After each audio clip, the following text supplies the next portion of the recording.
I was born in 1957 on the south edge of Texas, where the wind lifts dust like old secrets and trains braid the horizon. My father ran crews for Union Pacific out of Laredo, always with a thermos and a sunburn. My mother worked the register at a feed store and counted every dollar twice. We didn't have much, but nothing felt missing. I learned to tell time by high school football kickoffs and the last bell at St. Augustine. By junior year, I knew two things. I loved a pressed uniform, and I loved the idea of being useful. I signed up with the Texas Department of Public Safety in 1975 on a morning that smelled like hot asphalt and coffee. I was 18 and determined to shake hands with danger and tell it not today. The academy was hard. Push-ups at dawn, statutes at noon, driving courses that demanded a steady pulse. It straightened me out, squared my shoulders, and taught me to put fear in a box. I spent my 20s rolling the border highways in a tan cruiser with a heat-warped dashboard and a radio that crackled like summer lightning. I learned the way ranch gates sit when they've been tampered with, learned the quiet that comes before a bad idea announces itself. I pulled drunk kids off shoulders before they became ghosts. I lateraled into criminal investigations in the mid-80s and thought I'd stay married to the job forever. Then, 1985 walked in wearing a blue dress. She was dancing at the Knights of Columbus Hall, old country on the speakers, paper streamers sagging from humidity, the kind of summer night that makes your shirt stick to your back. She had shoulder-length dark hair and a smile that made the whole room stand a little taller. When I asked if I could cut in, my hands shook like a rookie's. I stepped on her toes twice, and she laughed like I'd gifted her something rare. "State trooper," she said, glancing at my haircut, the posture I couldn't turn off. "Guilty," I said. "Name's Daniel." "Ellen," she answered, and the name landed in my chest like a home I hadn't known I'd been missing. We planted a life the slow way. We married in June of 1986 at San Agustin Cathedral. Just family, a white sheet cake, my brother's borrowed tie. We started in a one-story off Saunders Street with a lawn that refused to be respectable. She taught fourth grade over on Meadow Avenue, came home with construction paper under her nails, and stories that made my rough days feel manageable. We weren't rich, not even close. But we could keep the lights on and get a Whataburger combo on Fridays if we skipped the apple pies. Jacob arrived in '89, scrawny, loud, perfect. Maya came in '93, already studying us with big eyes like she'd been given a puzzle. I learned to swaddle with hands that could field strip a sidearm in the dark. I learned that there's a whole galaxy of fear you don't discover until a fever spikes past 102. I kissed scraped knees and drove to ERs, ironed tiny choir robes late on Saturday nights. I told myself that the long shifts and the rotating holidays were an offering, that the lives I protected out there were part of the life we were building in here. By 2001, I'd made sergeant, all ceremony and a nod from a commander who didn't usually nod at anything. We moved from the starter house to a beige 3-bedroom nearer to Delmar Boulevard, a place with a pecan tree that dropped hard shells on the driveway like hail. Ellen framed the kids' art and oversaw homework at the kitchen island. On Sundays, we grilled fajitas and listened to the cowboys find new and inventive ways to ruin a lead. It was ordinary in the best way, and I mistook ordinary for forever. Time put miles on all of us. Jacob left for Fort Hood, found a uniform that fit him as naturally as mine had fit me. Maya got into medical school up in San Antonio and began talking about surgeries the way I'd once talked about shoot houses, gentle and precise. Ellen became the lead reading specialist at her school, and I brought my work home about as often as a cactus blooms, rarely, and with no small amazement when it happened. I retired in 2015, 40 years of good conduct pins, friendly ribbing, and a farewell speech that made me more emotional than I'd prepared for. You don't realize how much of your identity is a badge and a schedule until the badge and schedule wave goodbye. DPS asked if I'd come back part-time to help new recruits find their feet in the paperwork, 2 to 6 in the afternoon, light admin, a bridge between generations. It kept me from climbing the walls. That's when I noticed it. Not all at once. Not like in the movies, where clues line up on a string and point to a neon sign. Real life is quieter. It's a smell that doesn't belong. Cologne that's colder and pricier than the aftershaves I buy at H-E-B. It's a pair of lipstick-smudged wine glasses in the sink when I don't drink anymore because of blood pressure meds. It's the wait in a room when someone's been laughing and stops too fast. Ellen started dressing nicer on Tuesdays and Thursdays. I told myself it was book club, that the ladies like to make a thing of it. Fresh sheets every Tuesday and Thursday, like she'd discovered a domestic routine without telling me. She was always tired on the nights I got home. "Long day, Daniel," she'd say, pressing fingers to her temple, slipping past my kiss to offer a cheek. Her phone learned to turn away from me, the way you tilt a photograph when you don't want to explain it. I'm trained to spot patterns I don't want to see. I'd also promised 40 years ago that our home would never be a crime scene. It made me slow to follow instinct. It made me foolish. Mrs. Alvarez next door is 80 if she's a day and sees everything without ever appearing to look.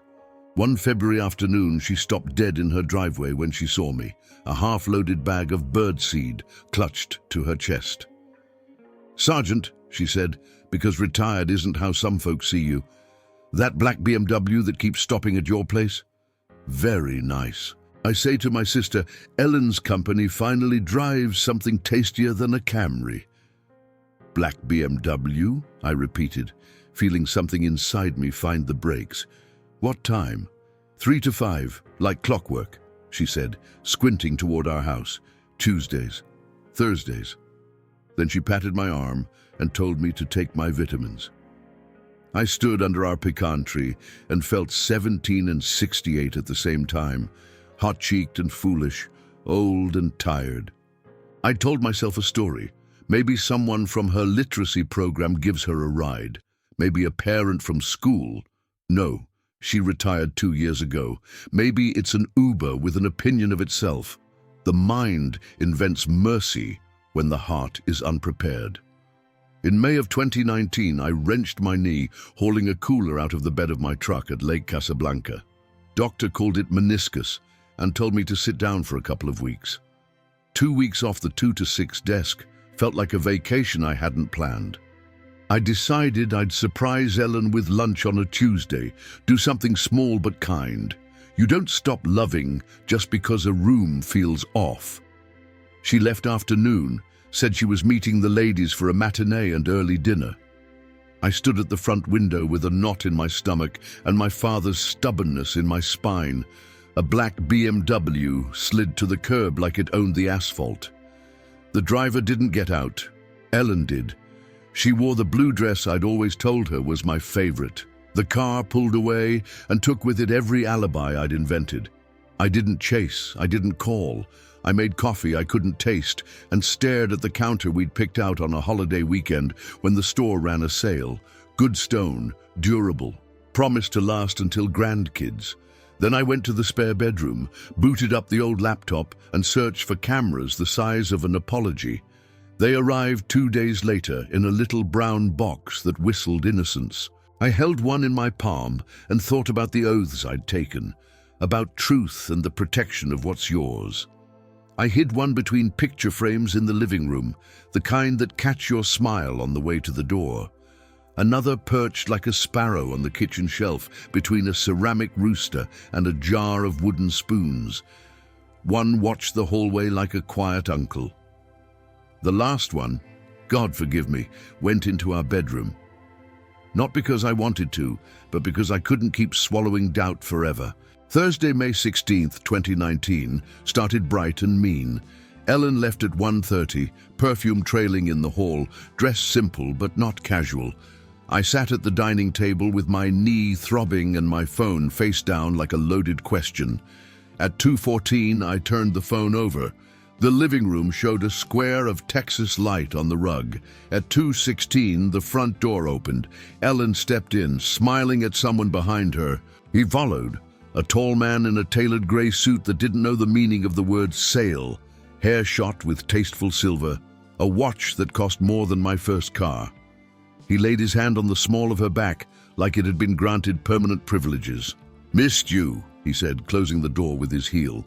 She lifted her face and kissed him like people kiss when they haven't argued about the power bill. "You always make the week feel like a year," she said, a younger voice than I'd heard in a decade. I watched my own living room refuse to recognize me. They moved to the kitchen. He reached into a leather bag, came up with a bottle of red and a corkscrew like a magician. "Picked up that Cabernet you loved at the Palm," he said. "Figured our Thursday chapel deserved the good stuff." "Our what?" she asked, teasing. "Our Thursday chapel," he repeated, tapping his glass to hers. "To us." I felt my fingers curl into fists, then unfurl because there wasn't anything to punch. He poured. She laughed. The microphones picked up voices that didn't belong to my home. They did not whisper. "How's your man?" he asked, casual as if asking about my lawn. "Still playing soldier at a desk?" "Don't," she warned softly, smiling anyway. "I mean it," he said, that practiced smirk rich men are born knowing. "Retired state cop pushing paper 4 hours a day. It's quaint." She shook her head, but she didn't disagree. "It keeps him busy," she said, "and the insurance is excellent." I'd spent half my adult life negotiating with men who liked to step on throats, but I'd never felt small the way I felt small hearing my marriage summarized like a benefit package. When they moved down the hall, I almost threw the phone. There's a special sort of cowardice in watching what you watch and not hitting stop. I told myself I wasn't a voyeur. I was collecting the truth, the way I'd been trained. I watched 30 seconds of what came next, and then I didn't. I put the phone face down on the table and stared at the wood grain until it blurred. I drove around Laredo like a ghost for 3 hours. I parked under the cottonwoods at Father McNabo Park and dry heaved into the grass. A breeze came up off the river, and I thought about every wedding toast I'd ever heard, about words like partner and soulmate, and about how easily a mouth can say anything. At 5:20, my phone buzzed with a motion alert. I didn't look. At 5:43, Ellen called. I let it go to voicemail. She called back. I answered on the third try because I still had the reflex to pick up when she needed me. "Hey," she said brightly, counterfeit worry rushing into her voice. "Where'd you get off to? It's almost dinner." "Out," I said. "Don't wait up." "Daniel?" Her voice fell through the floor. "Are you okay?" "I just need some air," I said, and hung up because I didn't trust my voice any more than I trusted the past 40 years. The sun died clean behind the low buildings on San Bernardo. The sky went the color of a bruise, and Laredo's downtown lit up with small, earnest neon. I drove home when it was fully dark. Because you can't postpone certain collisions. You just decide how awake you want to be when you meet them. She was in the living room, pacing, hands tight around a dish towel she'd wrung into confession. When I came in, she stepped toward me. I moved sideways and her arms closed around air. "We need to talk," I said. My own voice sounded like it had been barbecued and left in the sun. "Okay," she said. "Okay." We sat at the kitchen table like strangers who'd shared a flight. I put my phone on the wood between us. The little cameras had all gone still and innocent again, like kids tidying up before a parent comes home. "How long?" I asked. No preamble, no charity, just the question that lives in the walls. Her face rearranged. Shock, denial, calculation, the trifecta. Then something like relief, which I can't forgive but understand. How long?" I asked again. She stared at the middle distance where truth lives. Her hand found her ring, turned it again. 2 years, she said. Something behind my ribs cracked. I felt it, like a frozen branch under a boot. "Why?" She took a breath that sounded like a lifetime. Do you want the cleaned-up version or the one that will make you hate me faster? I want the version that's true. Her eyes met mine for the first time in a long time, and I felt the floor tilt, even before she spoke.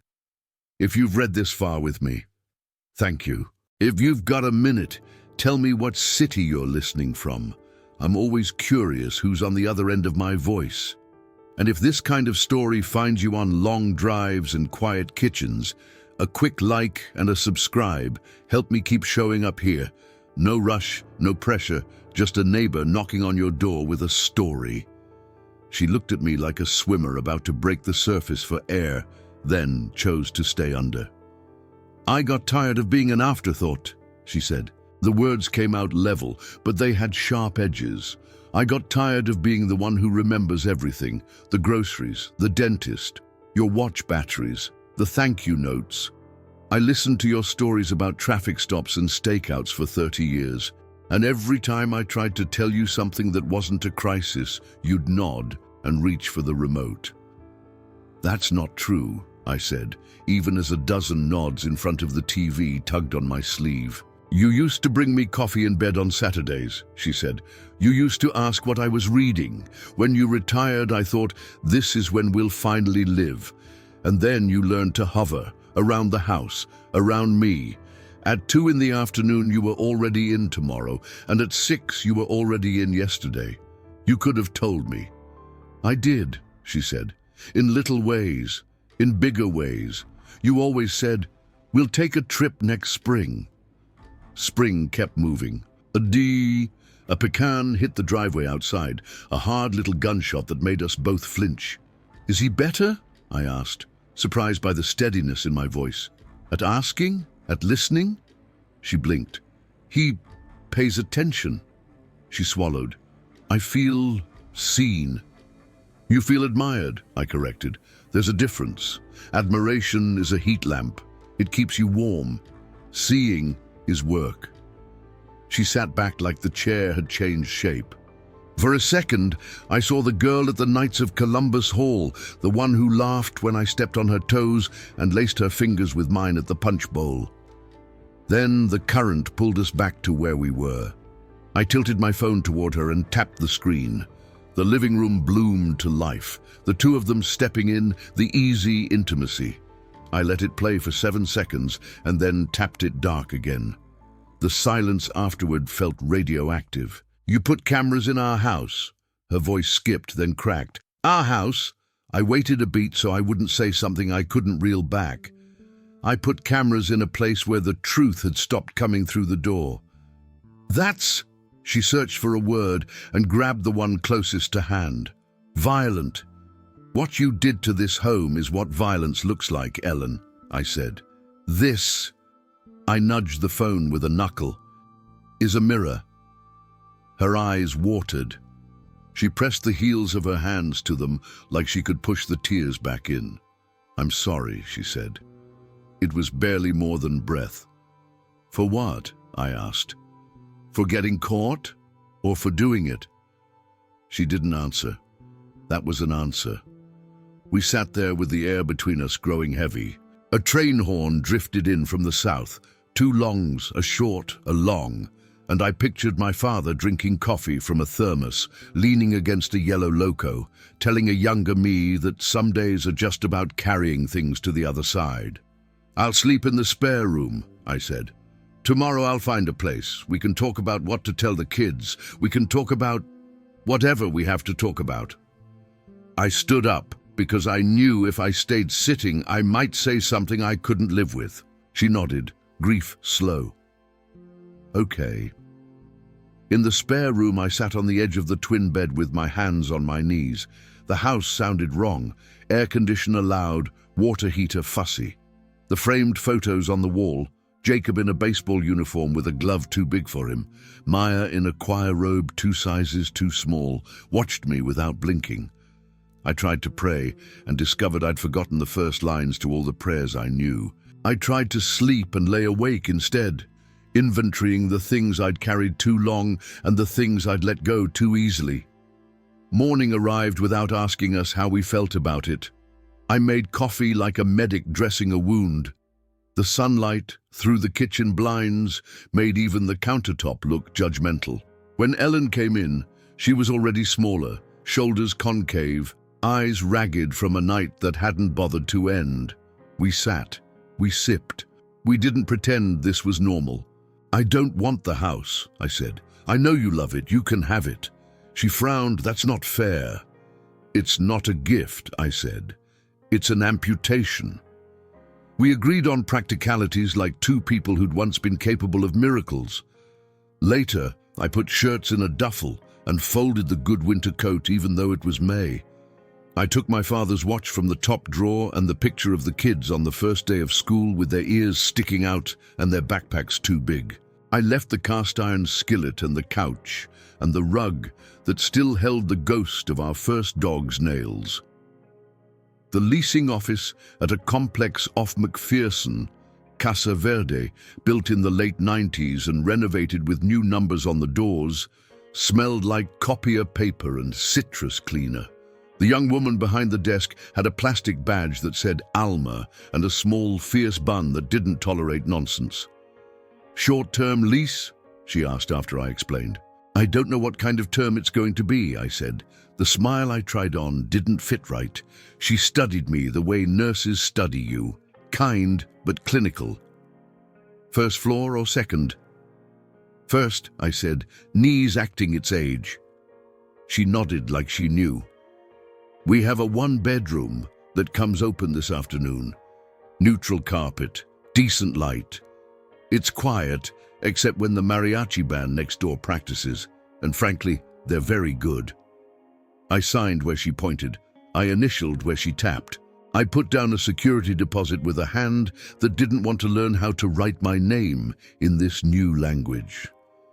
Alma slid across a key fob and told me about the mailbox, like it really mattered the way mail would find me. The apartment was a simple rectangle with a scar where someone had once hung a TV too high. I stood in the empty living room, listening to the hum of the refrigerator and the distant cartilage pop of a basketball game at the complex court. A father shouted "nice" at a kid in a voice so pure it hurt. I set my duffel on the floor, and the sound of it landing made the room official. Back at the house, the pecan tree was dropping leaves like slow confetti. Ellen was in the doorway with a grocery bag of things she thought I might need. 2 towels, a set of sheets, the silverware she didn't mind never seeing again. "You don't have to," I started. "I want to," she said. Then her voice went small. "Can you tell me where you're going so I can send mail?" I told her. We stood on the porch where we'd watched Halloweens and 4th of Julys and late-night ambulance lights go by. She lifted the grocery bag like an offering. I took it because refusing kindness when it comes is its own kind of ugliness. "I'll call the lawyer," she said. "I'll find somebody who won't make this worse." "Okay. And the kids?" "I'll talk to Jacob today," I said. "Maya tonight." She flinched like I'd mentioned a car wreck. "I don't know what to say to them." "Start with the part where you're their mother," I said. "Then tell the truth." She nodded. "The truth is heavy. You pass it back and forth, or you drop it on your own foot." On the way out, I paused by the hall table. Years ago, we'd argued about that table. Too narrow, wrong color, too expensive for a piece that only holds keys. It had ended up where most of our arguments ended up, exactly where we'd put it, with both of us a little surprised at the compromise we'd made. I slid my hand along the wood and found a nick from the Christmas we'd tried to assemble a bicycle with a missing screw. I drove to Casa Verde and carried in the bag, the duffel, the coffee maker we'd bought when Jacob moved out, and we realized we were drinking more coffee than grief. 2 trips. That's all it took to move the portion of my life I could carry. I stood in the small kitchen and unpacked on autopilot. 2 plates, 2 bowls, 4 forks, because you never know. I put the photo of the kids on the counter across from the sink, where I'd see it when I wasn't looking. I plugged in the coffee maker like staging a ritual. An older gentleman shuffled past my open door with a grocery sack and a veteran's cap that said Korea in gold letters. He paused, took me in the way men of a certain generation do. Catalogue first, judgment second. You moving in or moving out? He asked. Both, I said. He nodded like that made excellent sense. Name's Louis. Daniel. He shifted the bag to his other hand. If you ever need a socket wrench or someone to lie to you about the Cowboys' chances, I'm in 1B. Good to know. He started to go, then turned back. You look like a guy who used to know what to do. Sometimes the trick is pretending you still do until your hands remember. After he left, I let the words sit with me until the apartment felt less like a storage unit and more like a place a person could breathe. I took out my phone, scrolled to Jacob, stared at the contact picture for a long time. It was him at 21 in a flight suit, smiling like he hadn't learned yet what kinds of smiles get taxed. I called. It rang long enough for me to imagine every reason he wouldn't pick up. He did. Dad, he said, you okay? Depends, I said, and then, because there's no graceful way to plant a flag in this kind of land, can we talk, like really talk? At 3, he called me back from a quiet corner of the motor pool, he said. I could hear the laughter of other soldiers, the clank of tools, a sergeant telling a private to pick up his feet. Jacob's voice had gained edges in the years since he'd left our house. I imagined him leaning against a cinder block wall, one boot scuffing the concrete. What's going on? He asked. Your mom and I are separating, I said, choosing the word that won't be misheard. The silence that followed had a shape. I could see it. Is she okay? He said first. Physically, I said. He let out a long breath. I figured something was off last time I was home. You two moved around each other like you were trying not to step on a broken bottle. I should have called you sooner, I said. I'm 30, he said. You don't need to protect me from adult things, not anymore. I wasn't protecting you, I said. I think I was protecting the version of me that thought I'd finished learning hard lessons. He was quiet for a beat, absorbing that like a son who had begun to understand, his father had an interior life separate from him. Is there someone else? He asked, careful. Yes. A metallic bang echoed on his end, then quiet again. Is there going to be a fight? He asked, and the fact that he asked it told me the boy who loved action movies still lived inside the man. No, I said. Just decisions. I could hear him nod. You can hear some nods. Do you want me to come down? You're at Fort Hood, I said. You've got your own chain of command. I'm okay. You don't sound okay. I'm breathing. I rented a place. I have coffee. I have a neighbor who's old enough to be my father and wise enough to know it. I'll be okay. I heard him rub his jaw. He's done that since he was 12, thinking through a playbook he can't see yet. I'm angry, he said, like shaking mad angry. You're allowed. I want to call her, and... He stopped. I won't. Talk to her, I said. She's still your mother. He exhaled. You're a better man than me. I'm not, I said. I just have more practice choosing from bad options. We stayed on the phone longer than at any point in the last year. We talked about mundane things until they sounded like fables. Oil changes, the price of milk, the new commander who quoted Churchill like scripture. Before he hung up, Jacob said, I'm proud of you, the way a son says it when he's trying it on for size. It fit. When I called Maya, she answered from a hospital corridor in San Antonio, the fluorescent light hum somehow louder than her voice. Dad, I've got 5 minutes before I scrub in. Then I'll make it short, I said, and I didn't. She cried, not like a child, like a woman who'd learned to cry and do her job at the same time. I can't come down until next weekend, she said, every word an argument with logistics. You don't have to, I said. You're where you need to be. I'm supposed to be able to fix things, she said, a small laugh folding the sentence in half. And this is not a thing my hands can fix. You can sit with it, I said. Sometimes that's the job. Sit with what's broken so it doesn't have to sit alone. She sniffed. I hate that this is happening to my parents. So do I. Do you? She lowered her voice like the walls were listening. Do you want me to hate her for you? No, I said. Hate's a mortgage with a bad rate. When we hung up, I leaned my head against the pantry door and let the apartment be quiet around me. A train horn in the distance stitched the moment to the night before, to my father, to the stubborn line of men and women who carry what they can as far as they can. At 9 that night, my phone buzzed with a number I didn't recognize, then a text. Can we talk like men? It was a local area code. The words smelled like expensive cologne.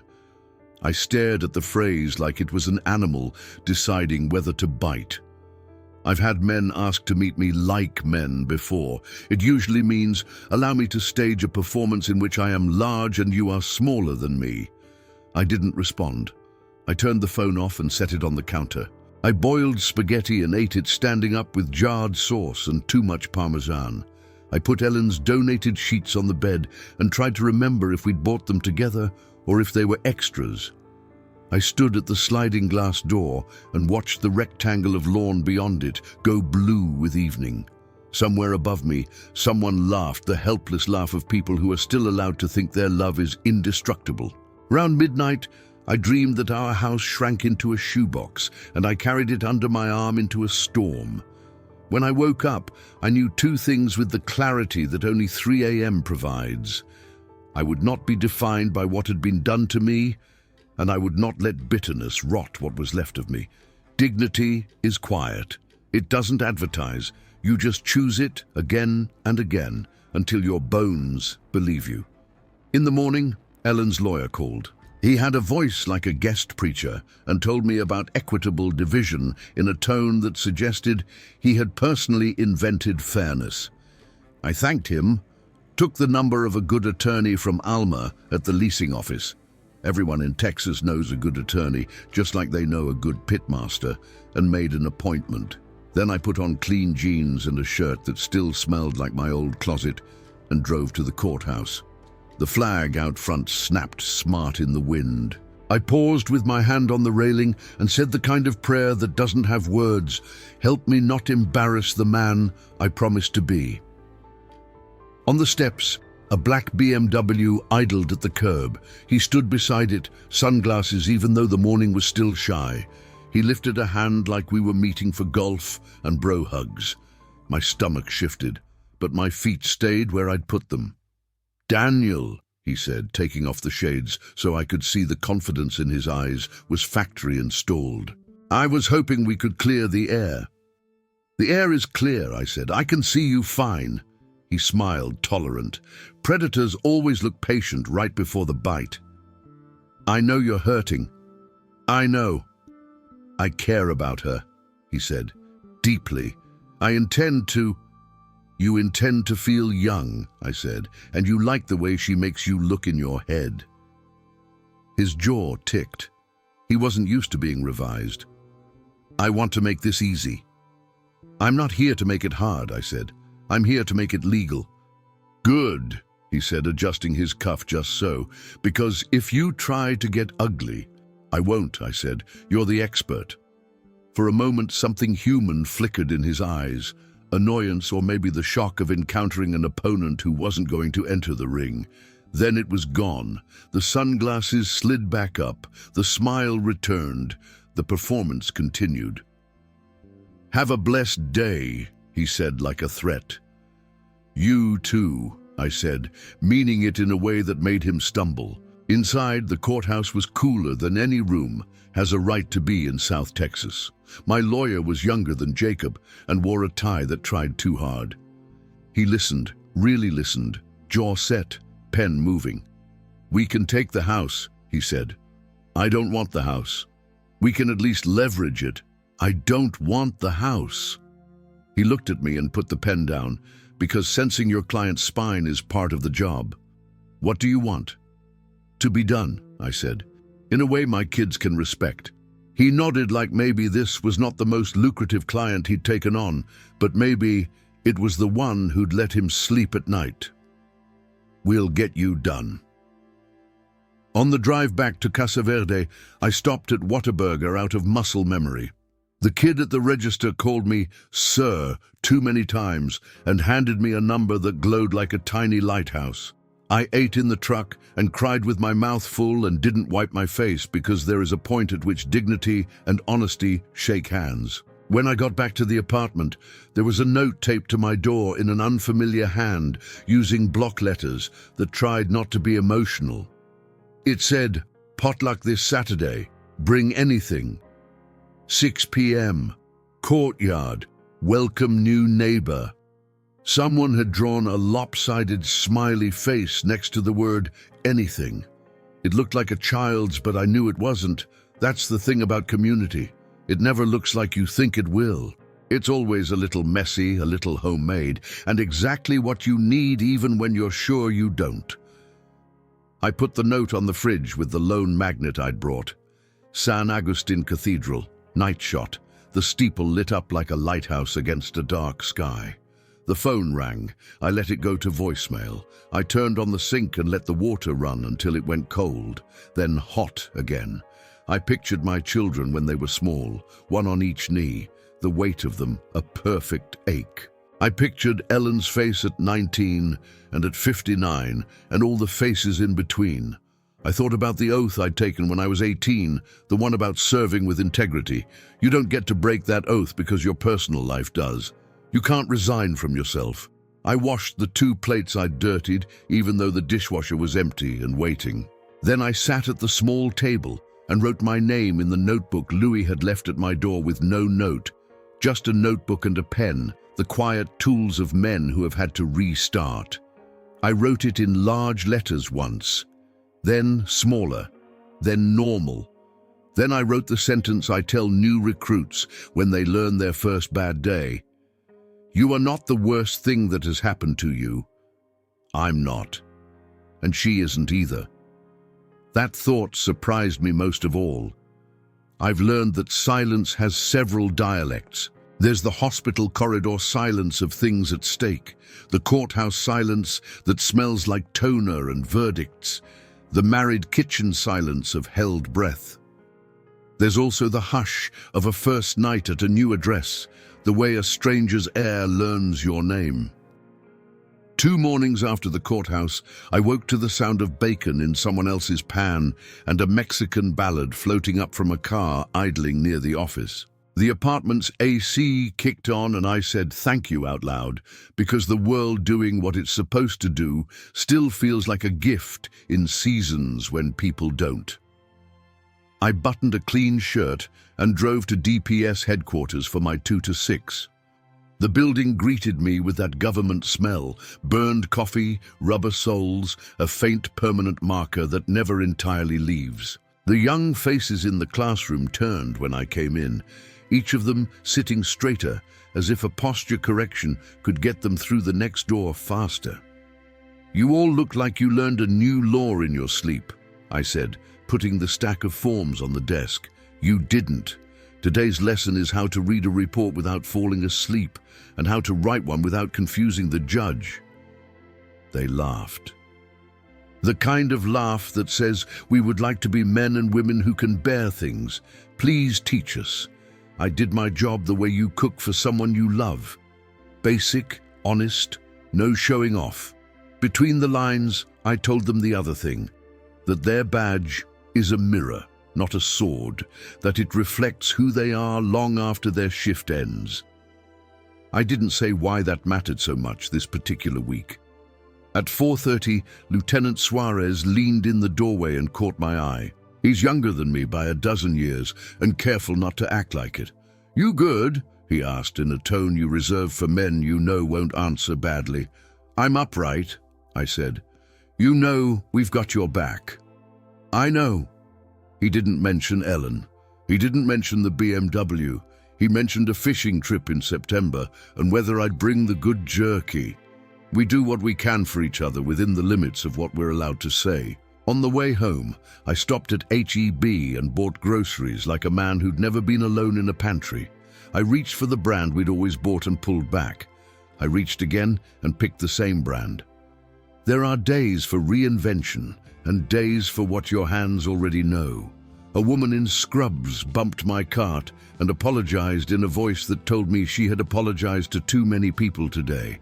I told her she was fine and meant it like a blessing. Back at Casa Verde, Louis was in the courtyard with a folding chair and a transistor radio the size of a paperback. He lifted a hand when he saw me, like a flag in friendly wind. "You bringing anything to the potluck?" he asked. "I was thinking beans," I said. "Every man who's lost something brings beans," he said, not unkindly. "It's the food of starting over." "What do you bring?" "Cornbread," he said. "Nobody says no to cornbread. Also, it's cheap." Yeah, we sat for a while, both of us listening to a baseball game like we'd been assigned to guard it. When I stood to go back inside, he said, "People are going to say a lot of useful and dumb things to you for a while. Let me give you one true thing. You're allowed to keep the good without pretending the bad didn't happen. The mind can hold both. It's the heart that needs practice." At 5:30, my phone lit up. Ellen. I watched it ring down to silence, then played the voicemail. "I talked to Maya," she said. "We cried. I deserve worse than your silence, but I don't know what to do with it." She paused, the kind of pause that reveals a person's actual weight. "I'm selling the watch he bought me. I thought you should know that."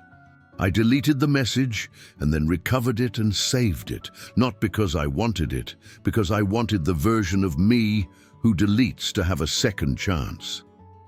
Saturday came talking about rain and changed its mind at noon. People gathered in the courtyard with Tupperware and paper plates and stories.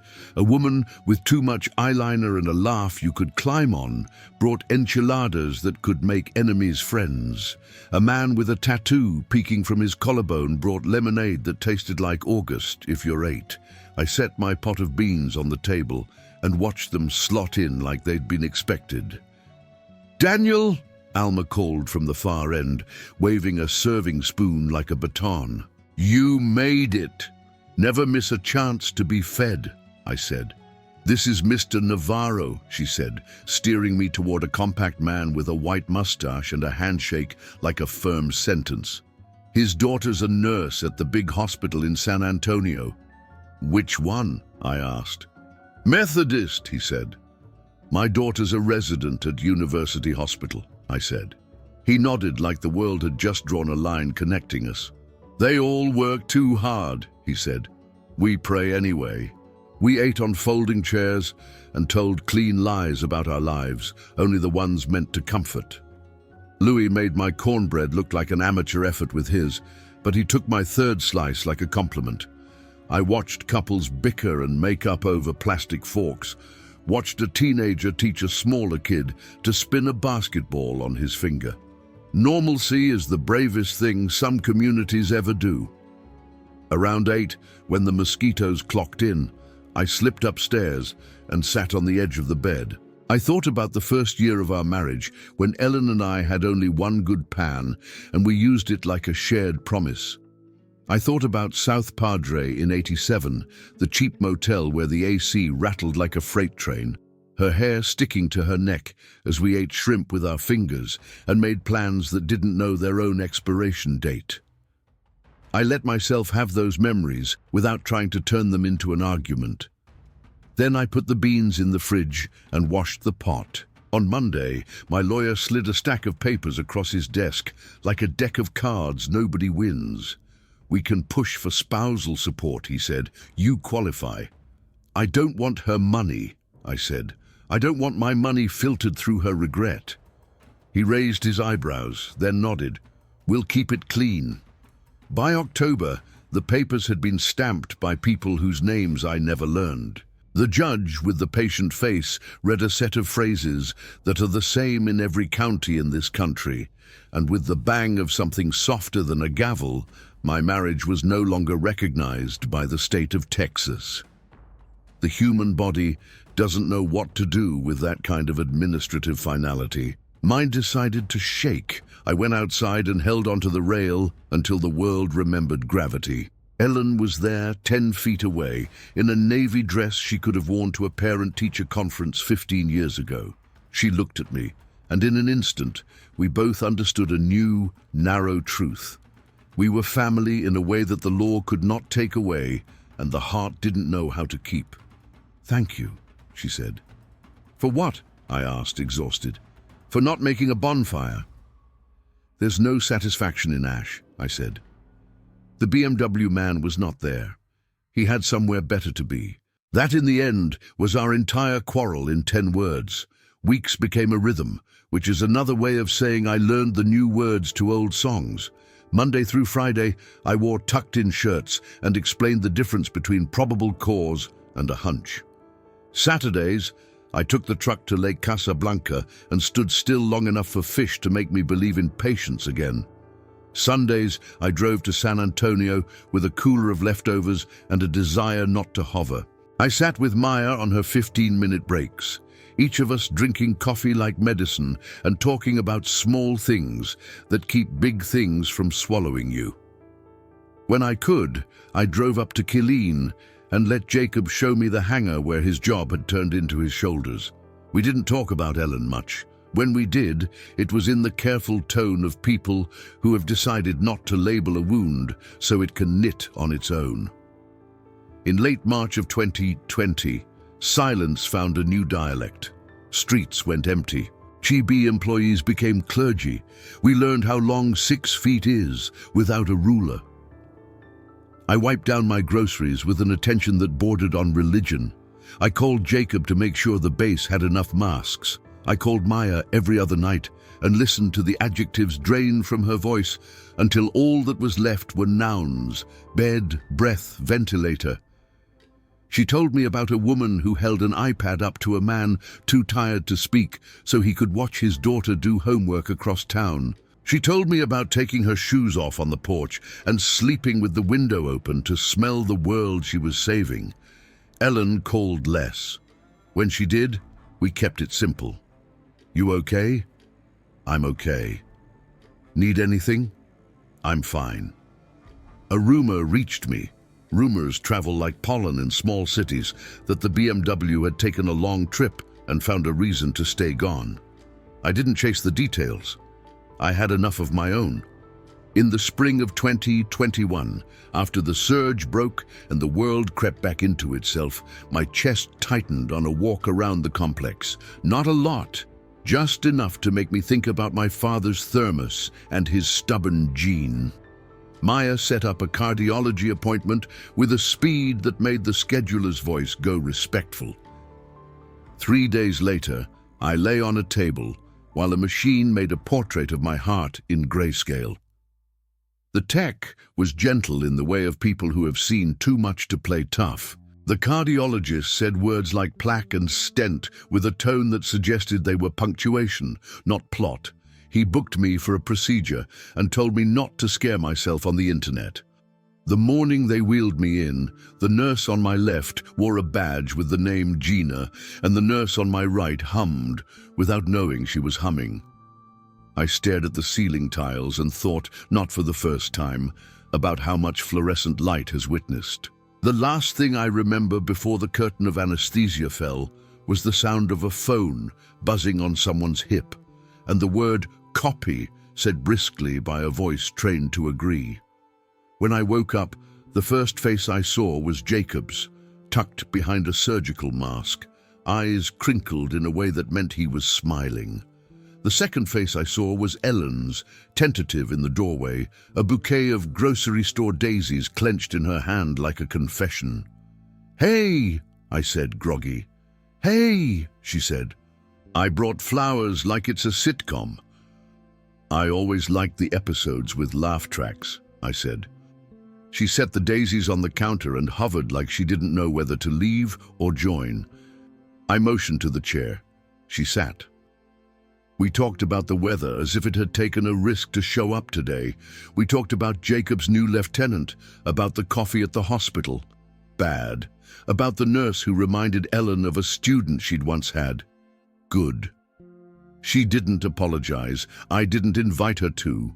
We just existed in the room together without trying to rename anything.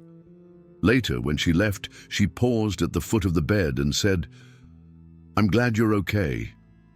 She meant it. In the mirror behind her, I saw us both as people our children would recognize instantly, and the rest of the world would identify by our rings. The lack of mine looked like a missing tooth.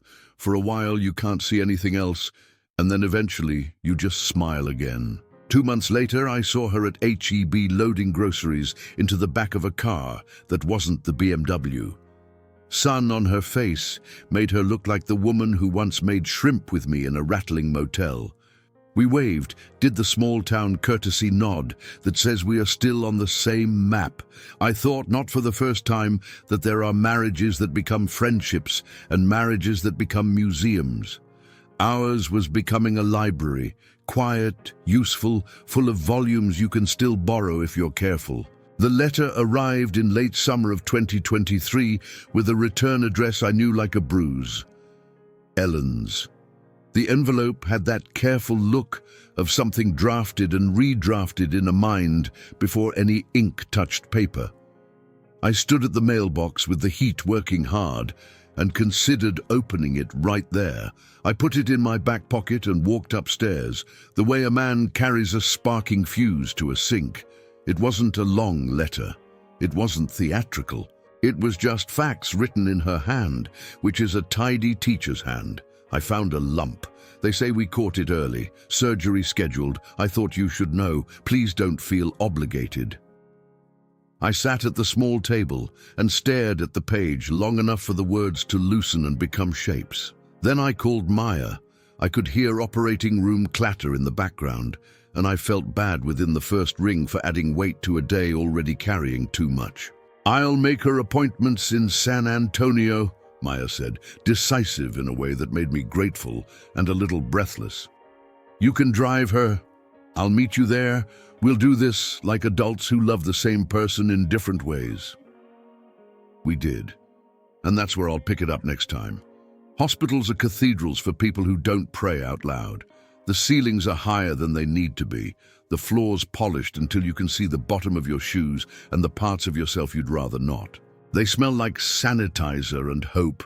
The clocks in the waiting rooms move at a speed that rejects physics.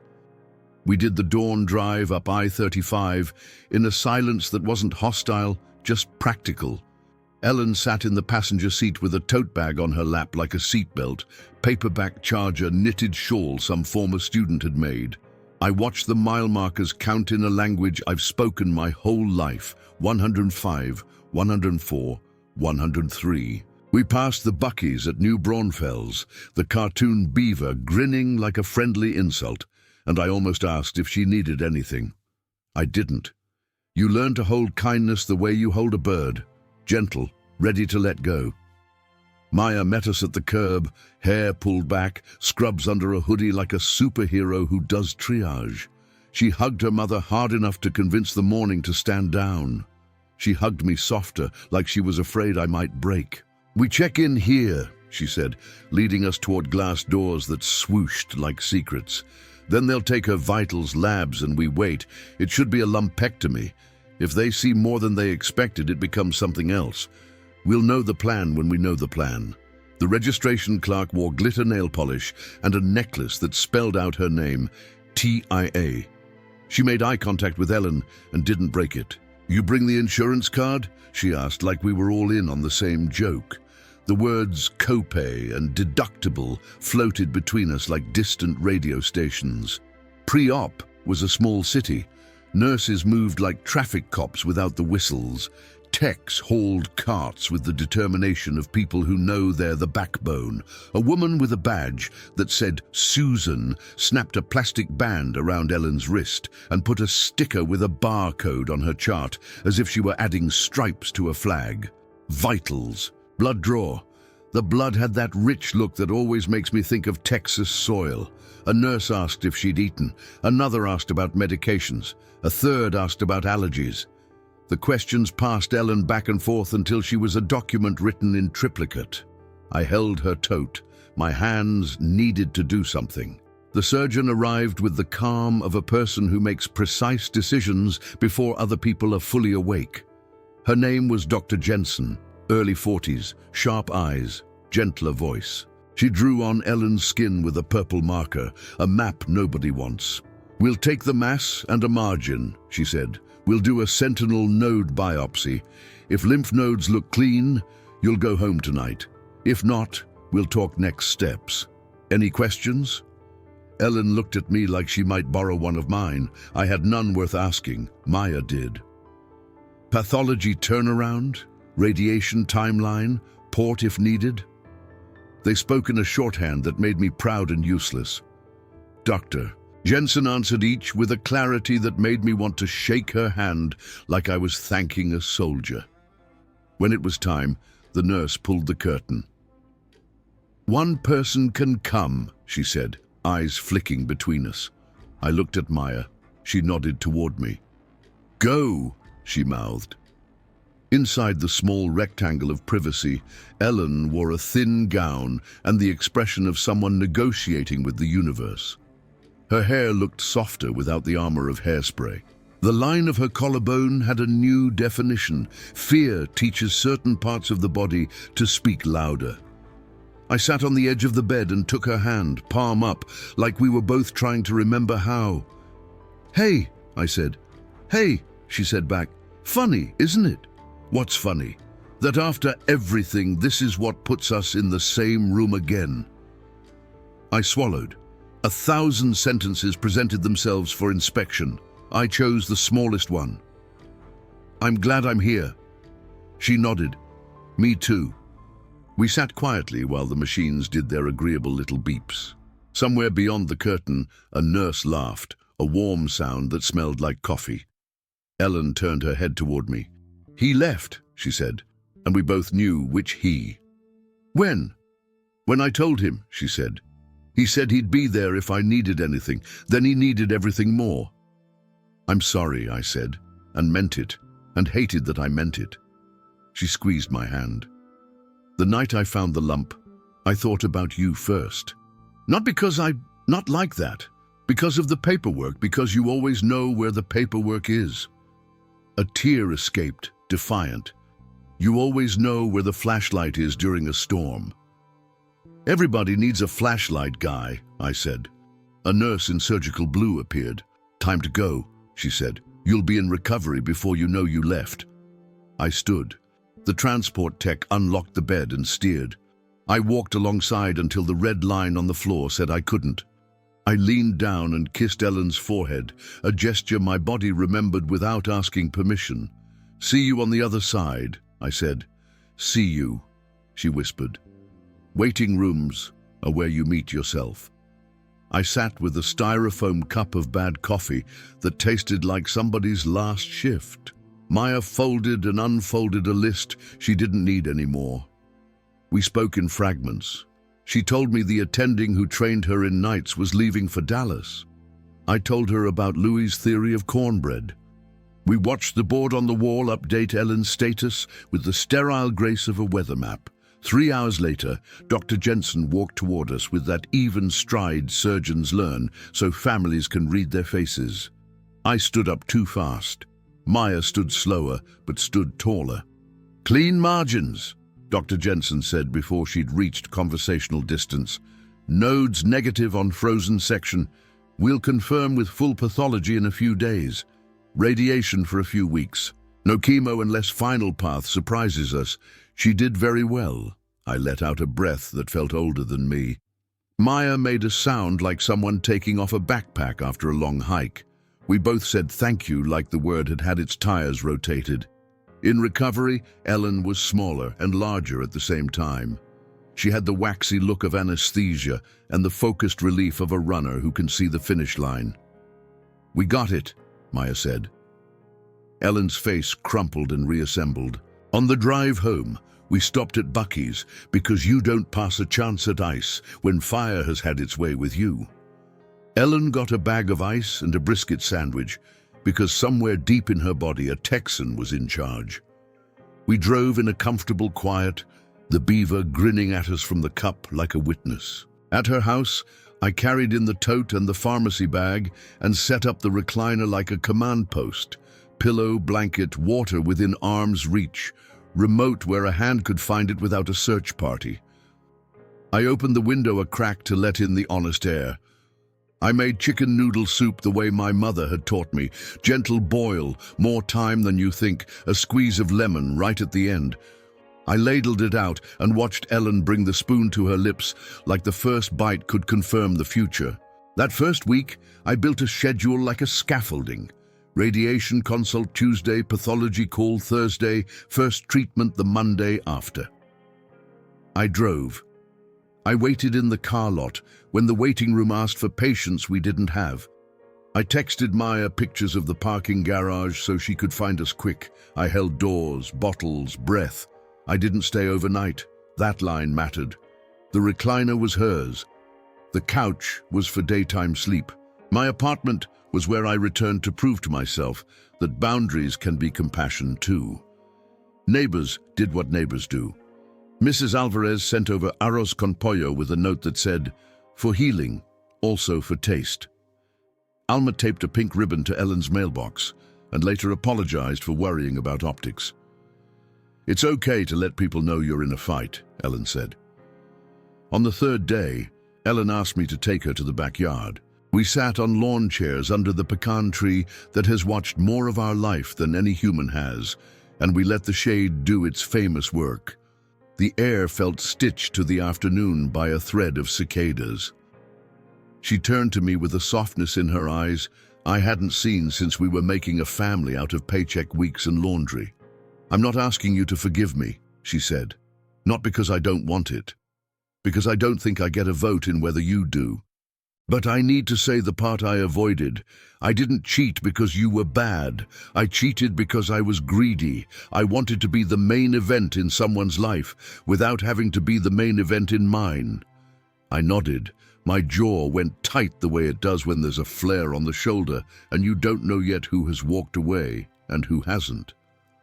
"I wasn't a husband who asked enough questions," I said. "I thought providing was the same thing as paying attention. That's on me." She shook her head. "We can both be true and still not be equal," she said. "You showed up when I deserved you least.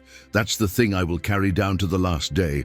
I don't know what to do with it yet, but I won't put it down." Radiation began the next week. Daily trips, 10 minutes at a time, a big machine drawing invisible lines while a technician with kind eyes told her to hold still and breathe. The waiting room fell into a rhythm. The same faces, the same old magazines, the same girl with a headscarf and a book bigger than her lap. I watched Ellen get tired in a way that sleep doesn't fix. I brought cold aloe and popsicles and silence. Some days she talked about her students. Some days she talked about the weather. Some days we pointed at cloud shapes like children auditioning for a future without scorecards. One afternoon, leaving the center, we ran into Dr. Jensen in the hallway. She asked Ellen how she was tolerating the burn. Ellen said, "I look like I fell asleep on a Florida beach without sunscreen, but otherwise I'm okay." Dr. Jensen smiled. "You're doing the hard part now, showing up every day. That's the part that saves people." In the elevator, Ellen's eyes got wet. "Nobody ever gave me an A for showing up before," she said. "That's because nobody ever graded the right class," I answered.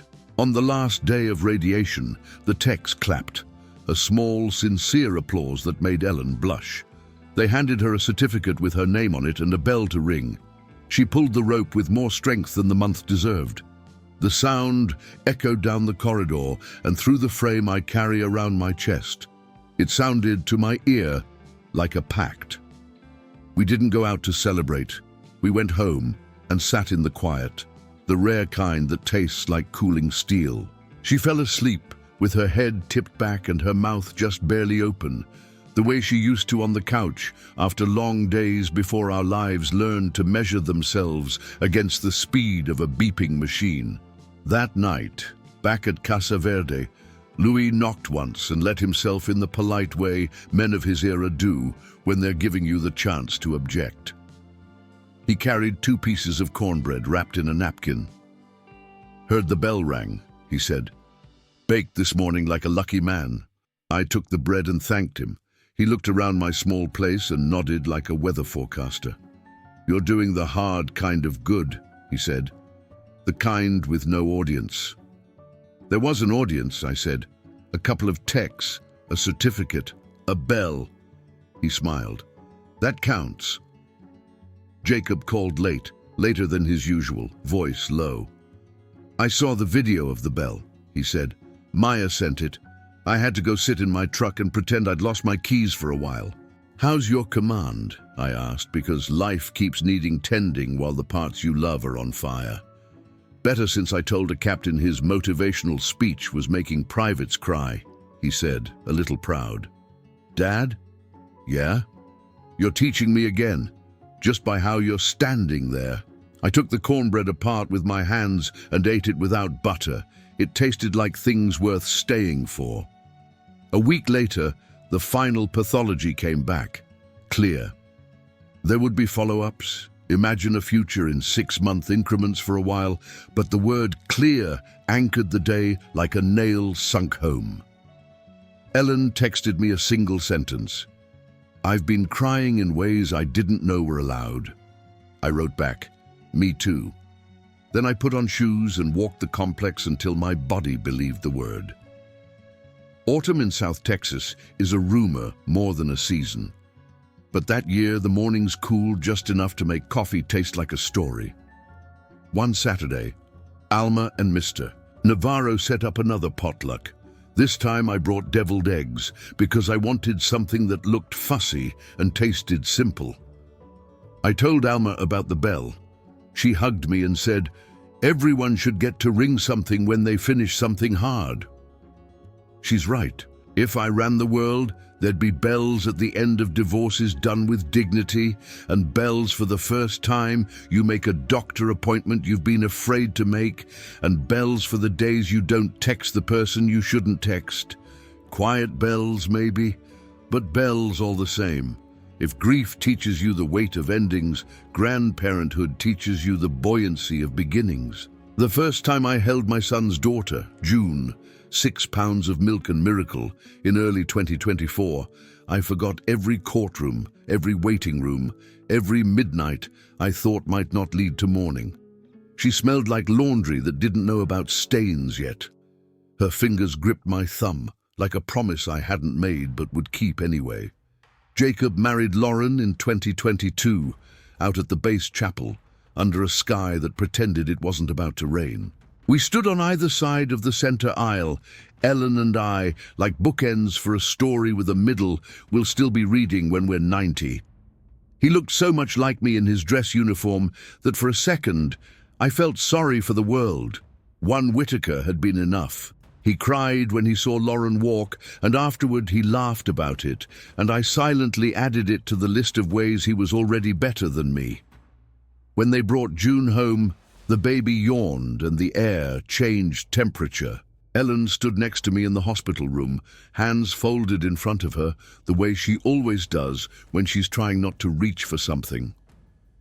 Lauren handed her the baby, and Ellen took her like the crown of a small country. "Hello, little June," she whispered. "You have no idea what a mess we are and how much we love you anyway." Jacob looked at me, and I looked at him, and we both nodded like men who knew this was a good hill to die on. Back in Laredo, my part-time became a kind of full-time, not in hours, but in heart. The rookies arrived in waves, eager, messy, sure that the right boots can save the wrong day. I found myself telling them stories I hadn't planned to tell, not the ones about the worst calls. Those can turn into campfire legends that do more harm than good. I told them about paperwork that becomes a person's freedom or not. I told them about the day your partner goes through a divorce and you learn how to refill silence with respect.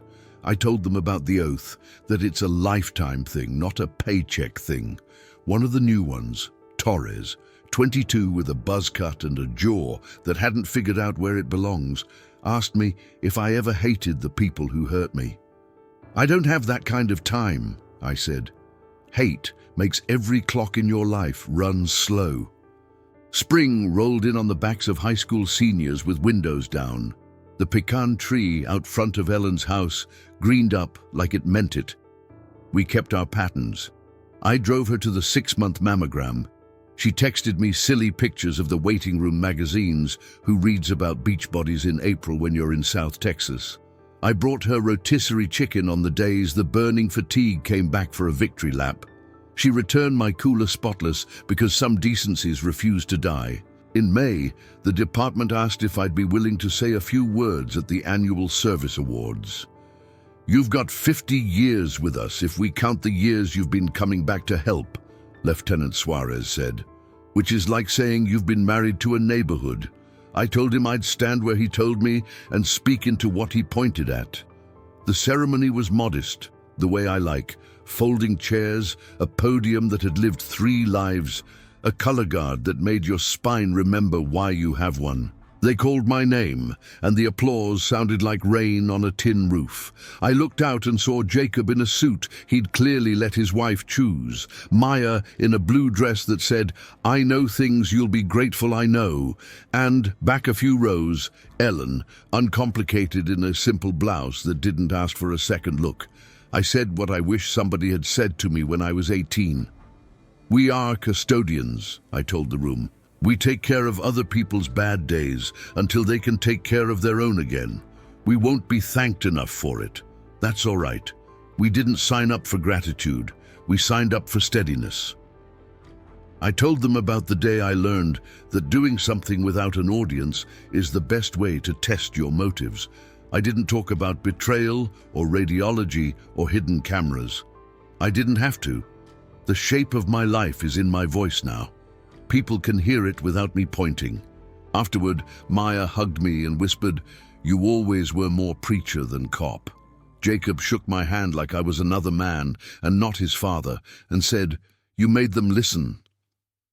Ellen came up behind them and waited her turn like a student. "Congratulations," she said. "You deserve every medal they forgot to give you." I nodded. "Thank you for coming." It felt like handing her a fragile glass and trusting her not to drop it. She didn't. Later that summer, Casa Verde hosted a 4th of July that would have made Norman Rockwell set down his brushes and pick up a paper plate. Kids ran with glow sticks like they were keeping the stars from touching the ground. Someone grilled hot dogs until the entire courtyard smelled like a baseball game. Lewis, in a faded U.S. Army tee, made a speech about the year he watched fireworks on a carrier deck and thought the world might explode into something better. I brought peach cobbler from a recipe my mother used to make when she could still find Fredericksburg peaches cheap.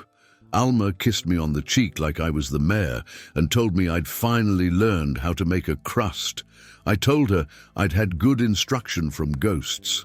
Ellen texted me a photo of her sitting on her porch steps that night, phone balanced on her knee, fireworks reflecting in her eyes like they were auditioning for a comeback. 30 years I watched the sky from here and didn't notice," she wrote. "I notice now." I typed and deleted 3 responses, settled on, "Me too." Then put my phone in my pocket and watched small rockets lift and disappear, knowing the whole point is not to catch them, and still the past has a way of testing the locks. In September, I was in line at H-E-B behind a woman fussing over 12 cans of San Pellegrino when I caught a scent I recognized immediately. Expensive, cold cologne with top notes of brandy and bottom notes of disdain.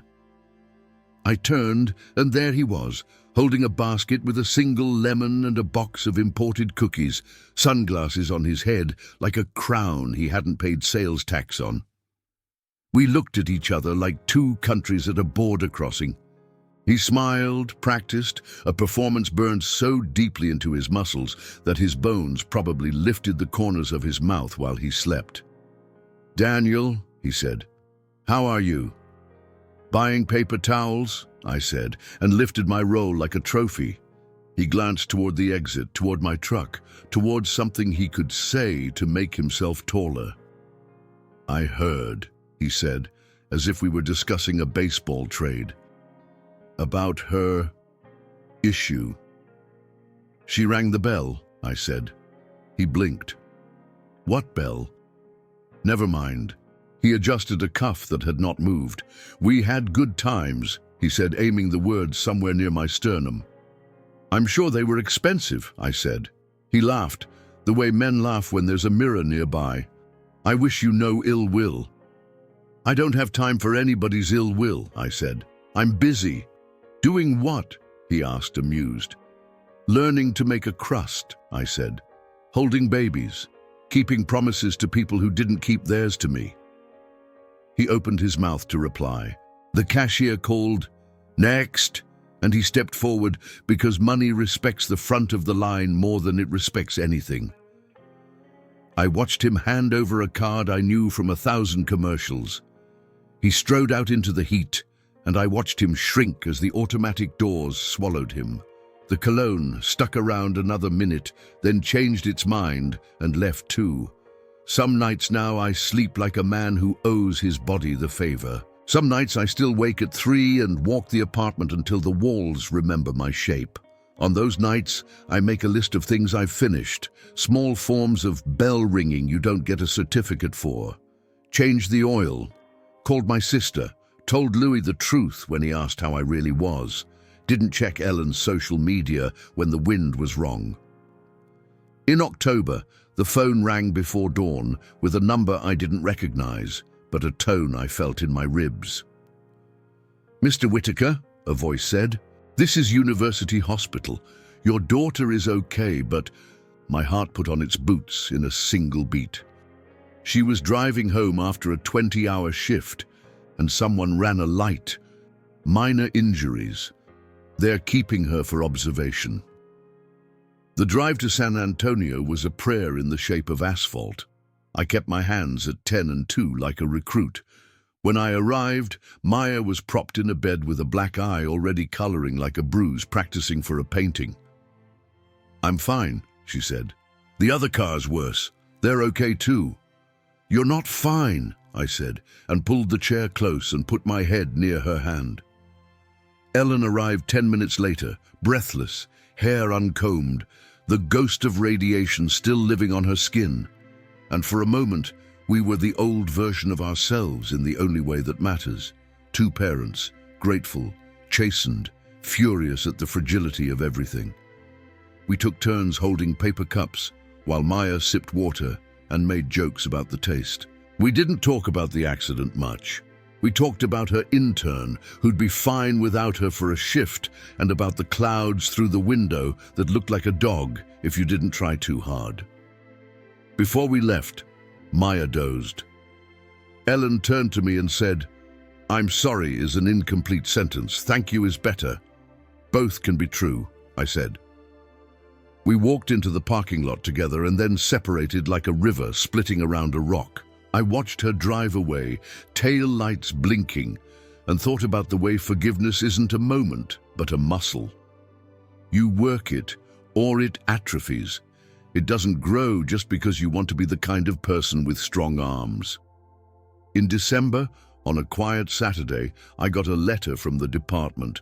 Nothing dramatic, just a notice that my part-time agreement had been renewed automatically for another year.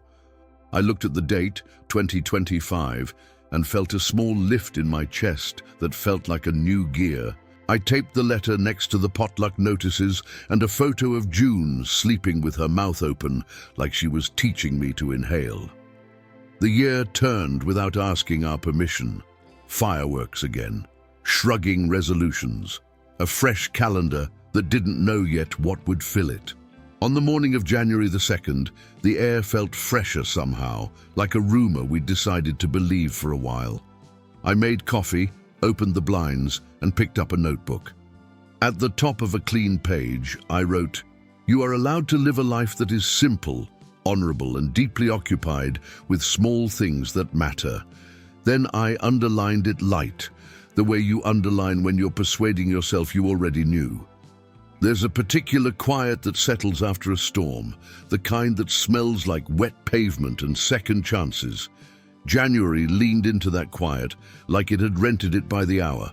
Work, coffee, neighbors' hellos, the soft note of a violin from an upstairs apartment where a girl practiced the same bar over and over until the bar surrendered. On the second Tuesday of the month, Louis didn't show up for the ball game. He never misses a Tuesday. The Rangers belong to him in some cosmic paperwork. By the seventh inning stretch, I went to knock. No answer. I tried the knob, found it locked, and felt the old familiar alertness move up my spine. I called Alma. She has keys to the whole heart of the place. We found him in his recliner, slumped, not gone, thank God. His skin had that pale, bewildered look I've seen on the faces of men who were certain they'd be fine until they weren't. Stroke, I thought. Instinct longer than memory. The ambulance came quick, the crews competent in that breezy way that calms the room. They asked questions. He answered every other one. We rode behind them in our cars because there is still dignity in not taking up a stretcher unless you have to. At the ER, they whisked him through doors you don't get to follow. I stood next to Alma and watched the white curtains billow and tried not to imagine the worst. "He'll hate this," Alma said, trying a laugh. "He's a fixer." "Same," I said. When a doctor finally came out, he wore the relieved expression of a man who gets to deliver the good version. "Small stroke," he said. "We got to it fast. He'll need rehab. He'll be mad at every exercise.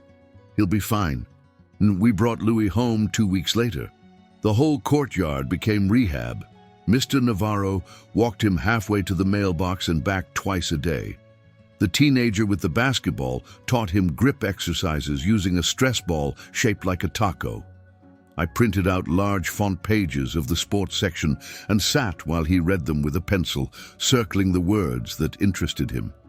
He swore at his left hand until it apologized and started cooperating again. One afternoon, midway through a stubborn set of shoulder raises, he looked at me and said, "We are the sum of who we show up for. That's it. That's the equation." He grimaced as he lifted. "I don't like math, but I like that one." Somewhere in there, I realized my life had grown full without growing loud. I still woke up before the sun and stood at the window like I was expected somewhere, and I was. The 2 to 6, Louis's rehab. A phone date with June, where I made farm animal noises that made her spit milk. A monthly breakfast at the diner with a handful of retirees who liked to argue about who ruined country music. We took turns being wrong. Ellen called one evening to tell me she'd started volunteering 3 afternoons a week at the elementary school where she used to teach. "Reading buddies," she said, and I could hear the old purpose humming through her. Second graders. It's like rescuing people from a river they don't know they fell into. I pictured her at a tiny table with a tiny person sounding out impossible words, both of them celebrating when the letters finally rode in the same direction. "That's good," I said, and I meant it. "That's really good." A week later, she texted a photo of a crooked construction paper heart that said, "Thank you, Ms. E," in pencil you could barely see. "They still spell like they're creating language," she wrote. I forgot what that felt like. On a late Friday, Torres, the young recruit, asked if he could buy me a beer. I don't drink much. Blood pressure is a jealous god. I said yes and ordered a club soda with lime because staring at a neon beer sign while holding soda is one of the small ways you teach the universe. You are not afraid of who you are.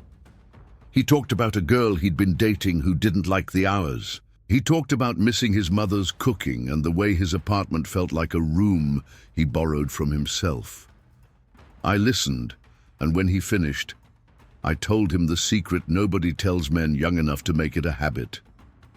You build a life by returning to the same rooms on purpose. The hours don't change for you, you change inside them. He nodded like I'd given him a map he'll misplace and find again at the right time. And then, because the world believes in symmetry, a letter arrived from an address in North Dallas with a name I didn't recognize. I opened it because I open everything. A lifetime in public service teaches you that the envelope you ignore is the one that bites. Inside, a formal wedding invitation with a white ribbon and an embossed return address. The groom's last name was the BMW man's. The bride, 26 I later learned, worked in fashion marketing. The invitation wasn't sent to me on purpose. I could tell by the old address it used for Ellen, forwarded and forwarded again until it found my hands. I stared at the thing as if it might speak. It didn't. It just sat there, correct and hollow.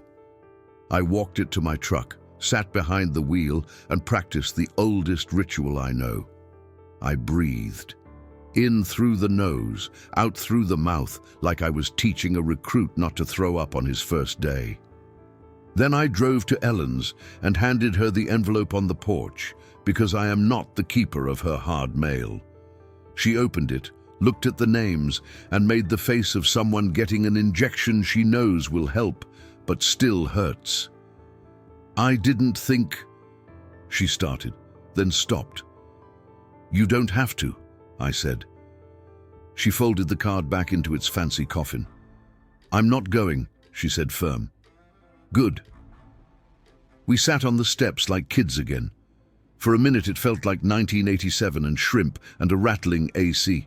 Then the porch light flicked on because the day had decided to be done with us. I'm sorry, she said, not looking at me.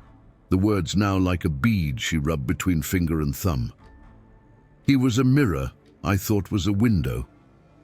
That'll preach, I said without thinking. She laughed, a real one, a new one. I found myself smiling in the porch light at the version of us that can laugh without pretending there isn't a ghost sitting between us, nodding. I walked back to my truck lighter than I'd arrived. The night air tasted like hose water and jasmine. Somewhere in the distance, a train announced itself the way trains do when they're sure enough of their path to warn you they won't be stopping. January shook out its pockets and offered up simple coins, a cleaner sky, neighbors' hellos, the low violin upstairs practicing the same measure until surrender. I started walking the riverfront in the mornings, just me and the railings and the gulls arguing over nothing. The Rio Grande moved brown and stubborn, the way time does when you're watching it. On a Tuesday that forgot to be cold, I found a boxy little bookstore on Itabide with a hand-painted sign that said, Second Reads. The bell over the door announced me like a gossip. Inside, the air had that holy mix of paper, dust, and someone's good idea. A woman about my age looked up from a stool behind the counter. She had salt and pepper hair, cut short in a way that said she values her mornings, and a denim shirt with tiny embroidered roses she probably did herself. Welcome, she said, like she'd been waiting all year to say it and meant it every time. Looking for anything or everything? Mostly the kind of quiet you can hold, I said. That's aisle 3, she said, smiling, and pointed at the essay shelf. I ran my fingers along spines like braille for the heart. She drifted over with a cloth and an easy curiosity. I'm Ruth, she said, offering a hand without expectation. Her palm was warm, ink-smudged. If it's your first time in, we have a ritual. Pick a book at random. If it falls open to something you needed, you take it home half off. If it falls open to nonsense, you promise to come back. She held out a battered copy of E.B. White's essays like a deck of cards. It's a good hustle, I said. Books are the only hustle worth trusting. She was still smiling, not salesman bright, friend bright. I let the book fall open. A line waited in the middle of the page. I arise in the morning torn between a desire to improve the world and a desire to enjoy the world. I stared at the sentence and felt something unknot behind my sternum. Half off? I asked. That one's on the house, she said, and when I tried to shake my head, she waved me off. You look like you returned the cart to the corral your whole life. Let the world push for once. I told her my name. She didn't ask for my last. We spoke for 10 minutes about the weather, and whether poetry is better seated or standing. Before I left, she put a business card in my hand and said, "We do a used-on-purpose club on Thursdays. No pressure. We read out loud sometimes. It's the opposite of efficient." "Sounds like church," I said. "Better snacks," she replied. That week, Ellen called from the elementary school, sounding exactly like the woman who used to come home with glitter on her hands. "I've got a boy named Miguel who won't sit still long enough to let the word stick," she said. Today he read the word elephant like it owed him money. Then he looked at me like he'd climbed a mountain. I forgot how big small victories are. "Bring him peanuts," I said. "Funny guy," she said, laughing into the phone like the noise could fix drywall. The department held a family day at the base where Jacob works. I drove up on a Saturday wearing my best polo like it knew the national anthem. The flight lines spread flat and loud, jets gleaming like teeth. Lauren put June on my hip and watched my posture untwist.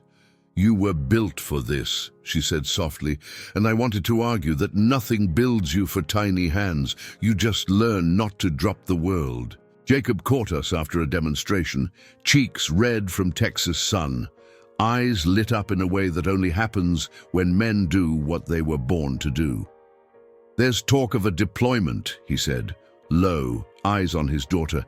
"Nothing firm." There's a place in a parent's chest reserved for this sentence. It warmed and hollowed at the same time. "You trained for it," I said. "You won't be ready. That's okay. Nobody honest is." He nodded and studied his boots. "I hate leaving them. You'll come back loving them worse," I said. "It's how it works." He looked at me the way adult sons do when they're asking, "Did I get this part of me from you?" I nodded. He sighed and kissed the top of June's head, and she laughed like bells. On Thursday, I went to the bookstore. I told myself it was for the essays. Maybe it was. Ruth had made coffee that tasted like mornings and put out shortbread that looked like it had jumped from an old cookbook. 4 people sat in a circle reading a poem about washing dishes as prayer. I took a chair and listened. When it was my turn to read, my voice surprised me. It was softer than I thought, the way you speak in a museum when the exhibits are your own insides. After, Ruth stacked chairs the lazy way, one-handed. "You did fine," she said. "You read like a man who isn't trying to prove anything." "I like not proving anything," I said. "It's new." That night Ellen texted Patty, another reading buddy, roped me into a walkers group. 3 miles. We gossiped like teenagers about punctuation. I told her to wear the good shoes. She sent back a photo of white sneakers, brand new, captioned, "Watch me become one of those ladies who waves at everyone." Louis' rehab made the courtyard feel like a track meet for stubborn old men. One afternoon he grunted through a set of steps and then pointed at my chest. "You gonna ask that bookstore lady for a coffee?" "I'm drinking her coffee," I said. "A coffee with 2 chairs and 1 table," he said. "Don't make it weird on purpose. Life does enough of that itself." "I'm not ready." "You don't have to be ready," he said. "You have to be willing," different verbs. I invited Ruth to the Saturday potluck as a compromise with myself. She came with a Tupperware of roasted carrots and the modest confidence of someone who has seen enough rooms not to fear a new one. Alma adopted her in 6 seconds. Mr. Navarro quizzed her about her favorite translations. Louis told her she had to try the cornbread, and then leaned over and told me she chews like a person who has made peace with her teeth. Probably the highest compliment he knows. I watched Ruth fit in and felt that rare click, the sound a puzzle makes when the piece goes where it was cut to go. We didn't become anything dramatic. We became the kind of people who text pictures of odd signs, "No parking except when it is," and swap paperbacks with margin notes. Once, she touched my forearm when she laughed at something I said, and my body went still as a deer. She didn't notice. That felt safe. Late in February, Ellen called in the afternoon. Her voice had that glaze I recognize as loneliness dressed as chatty. "Do you still have those cameras?" she asked suddenly, out of nowhere. My throat tightened. I could see the brown box on my shelf at home, next to the toolbox and the good jumper cables. "I do," I said. "Can you get rid of them?" she asked. "Not because I'm afraid you'll use them, because I'm afraid I will start thinking about them again. And I am tired of living in a museum of what I did." "I'll take care of it," I said. I drove them to the HEB electronics recycling drop-off on McPherson like I was ferrying bones. I stood for a minute before the bin, thumb running over a plastic seam. When I dropped them in, the hollow clatter made a sound I'll store in the same cabinet as wedding vows, bell rings, the way a judge says your name. I texted her one word: "Done." She wrote back, "Thank you." Then, after a long pause, "I'm learning how to live in rooms without mirrors." I sat in the truck and opened the notebook where I keep the sentences that make my hands remember what to do.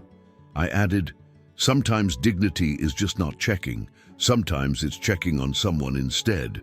News, when it comes, often arrives in the voice of someone trying to sell you calm." Jacob called in March and didn't bother with preface. "We ship in 6 weeks," he said. 9 months, give or take. I sat down because I remember being young and not knowing the difference between standing and bracing. "Okay," I said. "We'll build the scaffolding."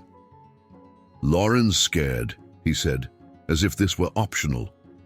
"I'm trying not to be a coward about telling June goodbye." "Tell her hello from wherever you land," I said, "every morning out loud. She'll think you're weird, then she'll think you're hers." He blew out a breath. "Mom?" "She'll bring casseroles," I said. "She'll also cry, sometimes at the same time."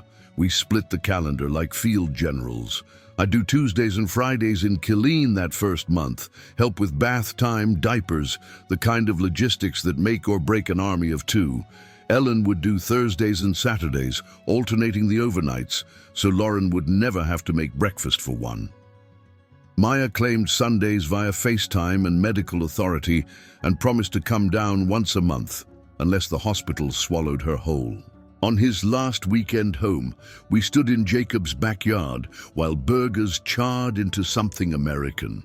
He handed me a beer, and I took it without drinking it because rituals matter. "If I don't," he started, then stopped, the sentence a bird he couldn't coax out of the bush.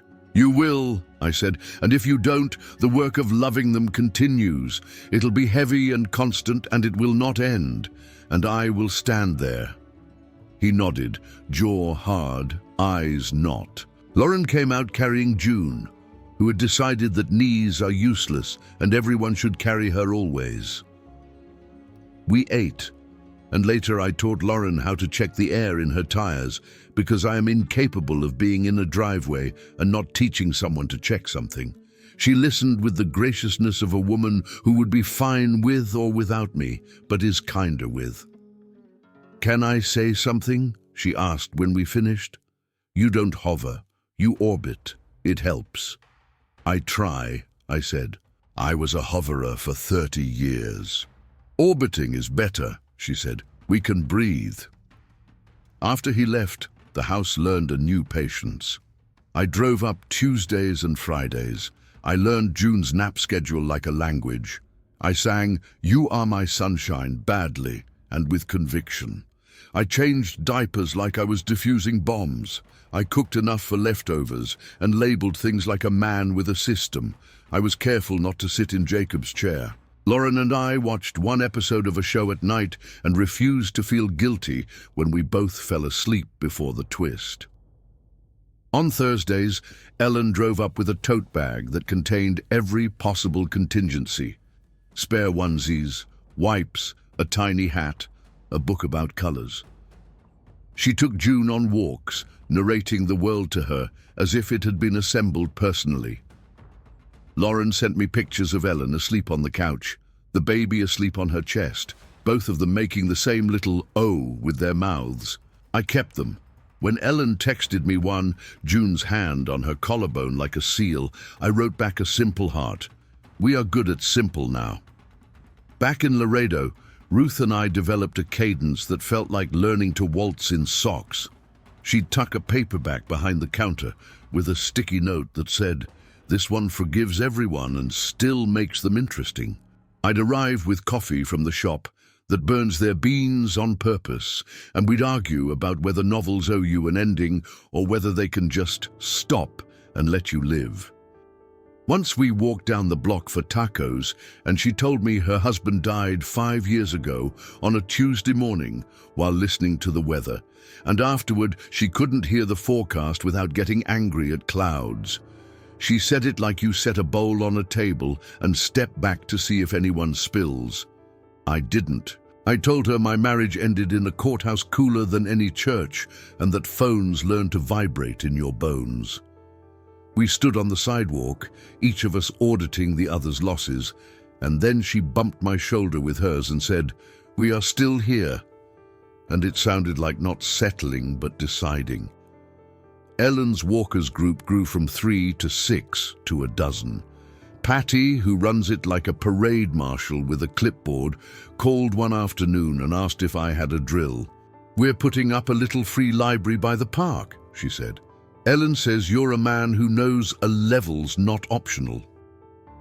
I built the post in my living room, the smell of cut cedar making the apartment feel like a place that builds rather than stores.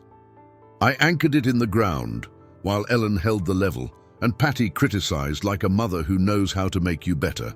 When we finished, a little boy in a Spider-Man shirt put a battered copy of The Very Hungry Caterpillar on the bottom shelf and backed away like he'd just fed a cathedral. We clapped, small claps. Enough for him to look up and grin and run to tell someone. Ruth came to a potluck again, then again. She and Louis argued about Hank Williams like students under a bell. Mr. Navarro confessed to her that he'd never read Steinbeck and asked where he should start. She said Cannery Row if he wants a party and East of Eden if he wants a sermon. He took both like vitamins. Alma started sending her home with leftovers because that's what you do to people you want on your map. On a Wednesday golden with a sky that wanted us to forgive it for August, Ellen texted, "1 year." The follow-up read, "Clear." She sent a photo from the clinic, her finger touching the edge of a bell too small to ring, a little brass thing someone had set on the counter as a joke. She'd rung it anyway. I called. We didn't have words big enough for the space. We said small ones. "Proud of you," I said. "Proud of you," she echoed. And for a second we were back in 1986 in front of a priest saying words we had both meant. That night, I dug around in my hall closet and found a wind bell I'd bought at a roadside stand on the way to Padre in '87 and never hung. I drove it over and hooked it on the pecan tree while Ellen held a flashlight. The wind grabbed it and tried a sound on.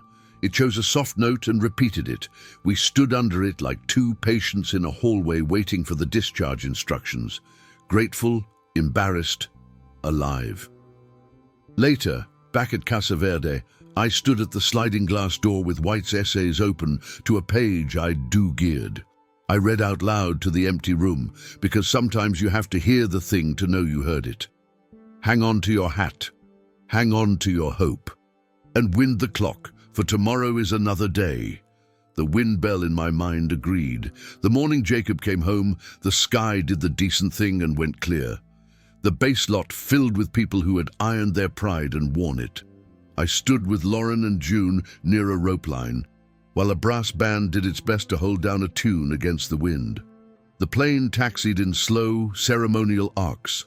The door opened. Men and women spilled out, smaller under their rucksacks than they'd been when they left, older in the eyes, soft in the shoulders, not from weakness, but from a new kind of strength, the kind that comes from carrying the part you didn't get to set down. Lauren went first. She ran and jumped and folded around him. People cheered because when you see this happen, your own lungs want to help. I followed slower, June on my hip, her hair grabbing at the breeze. Jacob saw me and the kid together, and the look that crossed his face is the reason people invented flags. "Hey, Dad," he said, and his voice broke like a wave.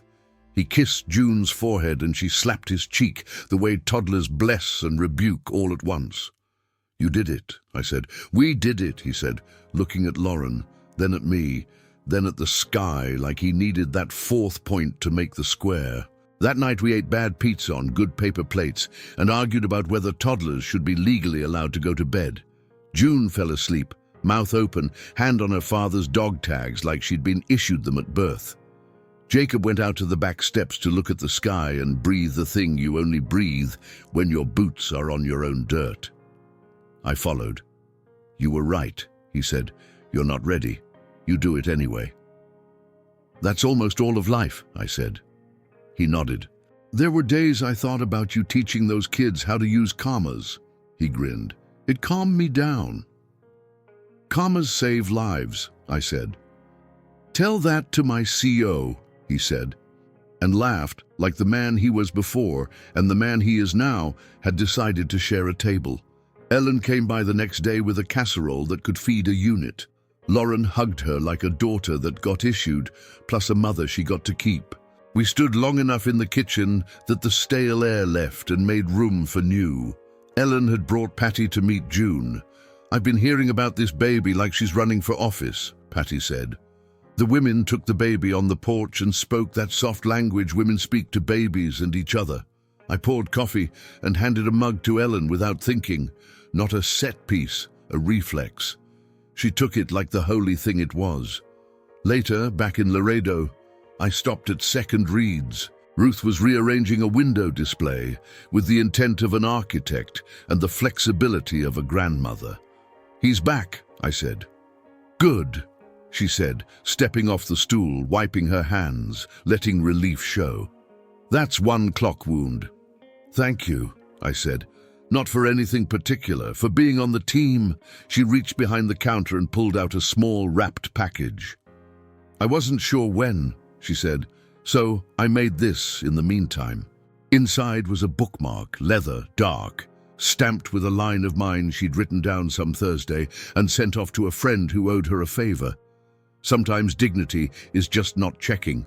Sometimes it's checking on someone instead. "I'm going to get absurdly sentimental about this," I said. "You're allowed," she said. We took a walk after closing, the two of us moving at the pace of people who have learned the trick of letting a street carry you. "I'm not going to ask you out," she said suddenly, not unkind. "Not yet. I'm going to stand next to your life and see if the weather fits." "Fair," I said. "I'm not going to say yes," I added, "but I'm not going to say no." "Look at us," she said, "writing a contract without a lawyer." At Casa Verde, Louis was in his chair with a crossword, pencil tapping like a metronome.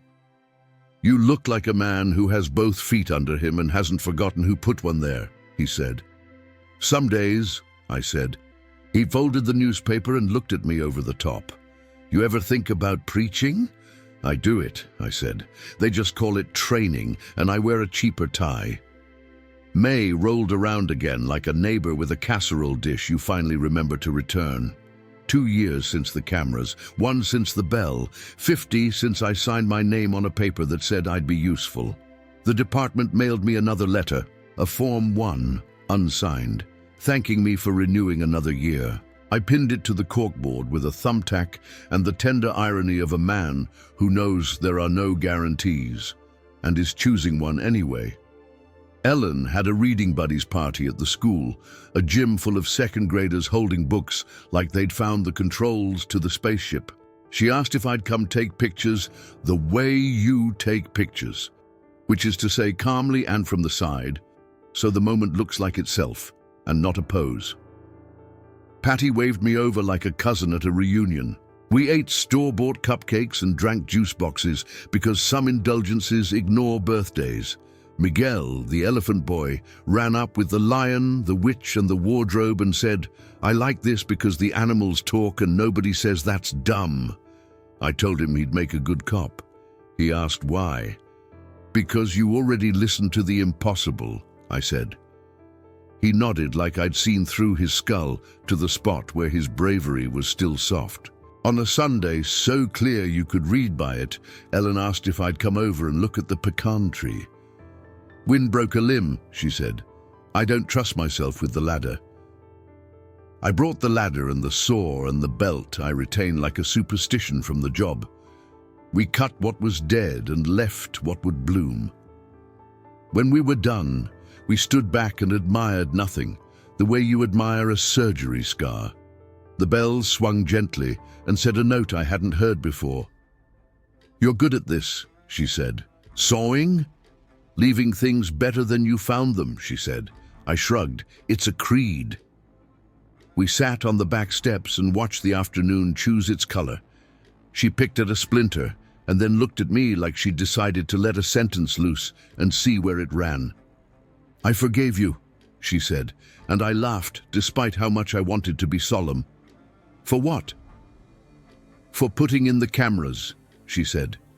"For leaving instead of letting me drag you through therapy you didn't deserve. For believing me when I said I'd make it worse. I forgave you," I said, and both our eyes got wet but neat, like we'd trained our tears to pass inspection. Not as an achievement, as a practice. I still wake up some nights mad at a man who doesn't exist anymore. Then I remember I don't have to carry his weight. She nodded and then did that small thing I fell in love with, the little smile before the laugh.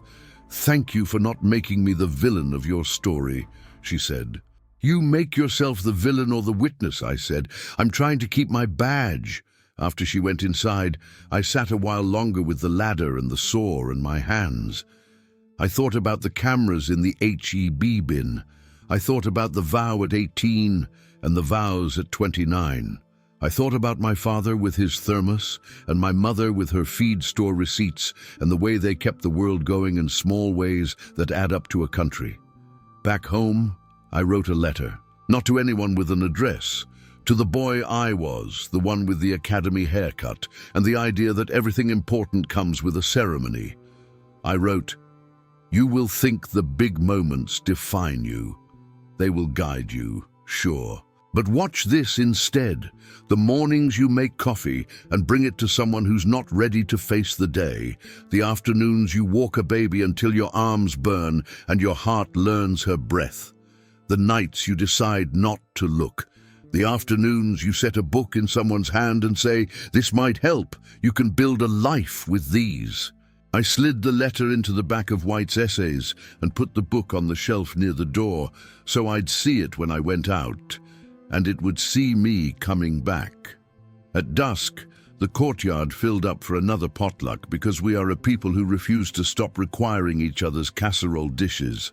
Alma had a microphone she didn't need. Mr. Navarro brought a radio playing a game nobody was really listening to. Louis held up his completed crossword like proof. Ruth arrived with carrots and a smile that said, "Today is the day we kept." Ellen came too, with Patty in tow and a plastic tub of cupcakes that swore it was a cake. Jacob called from his backyard and held June up to the phone so I could see her teeth, two like pearls in training. Maya texted a photo of a patient's thank you note that said simply, "I'm still here." We ate. We told the truth in small doses. We laughed exactly when we meant it. When the mosquitoes got confident, we folded chairs and clinked plastic cups, and I stood for a moment longer, letting the last of the light find my face. A train a few blocks away pulled its long, unembarrassed horn. The bell in Ellen's backyard probably answered. I imagined a call and response across town, metal to metal, wind to wind. Here's the rest of the truth. I am not the worst thing that happened to me. I'm not the best either. I am the man who showed up, the man who returns carts, the man who holds the flashlight when storms forget their manners. I don't have a new wife, I have new words. I have a granddaughter who thinks my thumb is a mountain. I have a son who came home. I have a daughter who sleeps with the window open so the world she saves can drift in. I have an ex-wife who rings bells and reads with children who will one day fix what we broke. I have a neighbor who says cornbread like it's a sacrament.